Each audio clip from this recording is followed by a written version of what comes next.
Speaking in this refugee week is very personal to me because I've been exiled for 9 years. And at the same time, after coming back, hoping that my country will be better, seeing over 3 million people displaced, seeing war coming back to the northern Ethiopia, which is Tigray and Eritrea area where my father died as a soldier of Ethiopian government when I was 8 years old. Seeing the same thing happening, probably in its worst form, is very personal and depressingly saddening, to be honest. So I speak from that point of view. When I speak from that point of view, I want to speak, how did we get here? And how do we get out of here?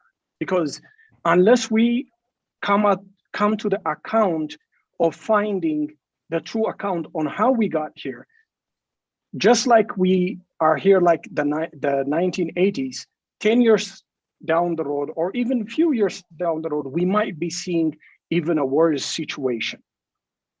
And the common narrative that is repeatedly being seen in the Western media, Western academics, even on this event note that was distributed for everyone, has a specific kind of accounting the current situation in Tigray and in Ethiopia in general. It says the current situation is entirely man-made, the direct outcome of our belligerence in the war, specifically the Ethiopian Federal Forces, the Eritrean National Army, and the militia from the neighboring Amhara region. Campaign for starvation is the cause, the event note says. I'm not denying the existence of this crime. No one in his or her mind will deny that starvation or any kind of crime is being committed in such kind of war. But what I'm very concerned, and what is actually concerning many Ethiopians, is that there is no mention of even TPLF. Even from our presenters, only Sadala mentioned TPLF. Why?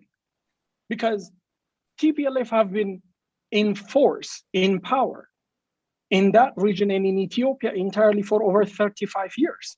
TPLF was responsible for the politics, economy, military, security, apparatus and operation of Ethiopia. TPLF was responsible for the current ethnic federalism system by designing it. TPLF was responsible as a partner with EPLF for the creation of Eritrean state. And now, if we see the narrative, it seems like the Amhara forces, the Ethiopian forces, the Eritrean forces just descended on Tigray and started violence and crime just for the fun of it. No, that's not how it happened. That's not what's going on. We have to see the system, the institutions, the interests, the reasons that got us here so that we can reform or change and to create a better solution, a better region, both for Ethiopia and Eritrea and Tigray. Otherwise, this kind of activist sayings that only the crime is being committed against Tigrayans is not going to help anyone. So why mention TPLF? I raise 3 reasons why discussing the role of TPLF and how to integrate the next change is important, because the creation of and the nature of the current Eritrean state is directly linked to TPLF. TPLF was responsible, part like EPLF, for the liberation of Eritrea, or cessation of Eritrea from Ethiopia, and by that creating a landlocked Ethiopia, primarily a neighboring Tigray state. That would be a major reason. The second reason, in 2000, when Ethiopia and Eritrea got into war, TPLF did not finish the war either by military means or either by coming up with a new political economy order for both countries. So it created an Eritrea that is hostile to Tigray and Ethiopia in general. It left it in a problematic condition. Second, it created the ethnic federalism that we're in now. This ethnic federalism gave us the Amhara region, which never was before TPLF came into power. It gave us the Amhara special forces.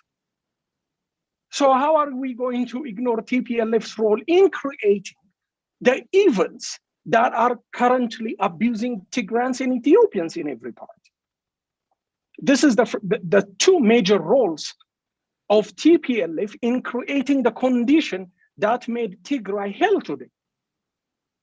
Third, when political reforms started happening, currently led by Abiy Ahmed, TPLF failed to adapt itself to the current situation for two reasons. First, the ethnic federalism it created does not allow for a compromised outcome. It created each ethnic state in such a pitting situation where one has to win to survive.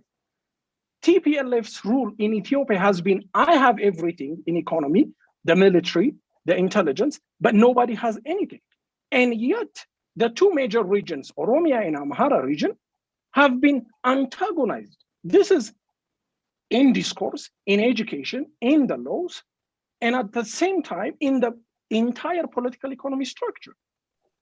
As such, when reform came, TPLF did not have a structure. It has already trapped itself and the Tigrayan people in a situation where they have to win all or lose all.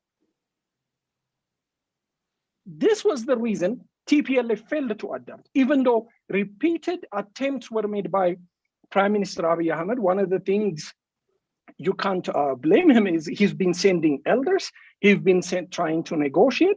TPLF rebuffed all opportunity to negotiate. And it instigated this war. And it is actively part of the belligerents that are committing crime. In the 1980s, there are repeated evidences that TPLF have used food aid, starvation, to make money out of it and gain control for weapons. So how do we get out of here? There are three things we must do. First of all, the current situation is not only an Ethiopian affair, it's an Eritrean affair too. So a new political order for Ethiopia and Eritrea is necessary. Second, we need to reform the ethnic federalism we're in. Otherwise, no kind of compromise for no one will work. A comprehensive reform is required. Third, simply belligerent, blaming the Ethiopian government or imposing sanctions on the Ethiopian government will not work. The international community must accept that TPLF is no more part of the entire Ethiopian political body. That time is gone. It's part to recognize that and come up with a viable political options from Tigrayans that will represent them better than TPLF. TPLF's option to be part of the Ethiopian body politics is over, I'm sorry.